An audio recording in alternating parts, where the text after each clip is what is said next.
आपण मंदिरात गेल्यानंतर सर्वप्रथम घंटा वाजवतो. तर घंटा वाजवण्यामागे काय कारण आहे? एक प्रकारे आपण सांगत असतो भगवंताला, की मी आलोय. पण जेव्हा आपण ती घंटा वाजवतो, त्या घंटेमधून जो नाद निर्माण होतो, त्या नादातून एक सुंदर अशी ऊर्जा निर्माण होत असते आणि त्या ऊर्जेमध्ये आपण भगवंतासमोर नतमस्तक होत असतो. आपण भगवंताला काहीतरी मागणं मागत असतो. भगवंताच्या पाया पडत असतो. तेव्हा ती ऊर्जा आपल्या अवतीभोवती असते. कारण आपला भगवंत म्हणजे एक ऊर्जाच आहे.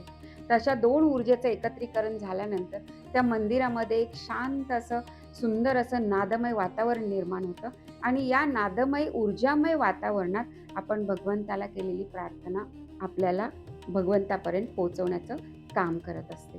पण घंटा वाजवताना मात्र हे लक्षात ठेवायला पाहिजे, की खणखण अशी घंटा न वाजवता, जी कानाला न ऐकावीशी वाटेल अशी घंटा कधीही वाजवू नका. अगदी नाजूक प्रकारे, नाजूक हाताने घंटा वाजवली तर त्याचा नाद तुम्ही ऐका. खूप सुंदर नाद येतो. त्या नादातून जी ऊर्जा मिळते ती घेण्याचा आपण प्रयत्न करायचा असतो.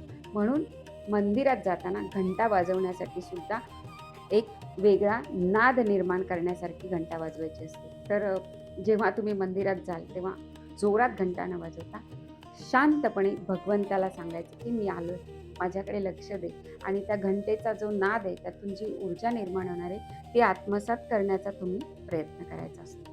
जय गजानन.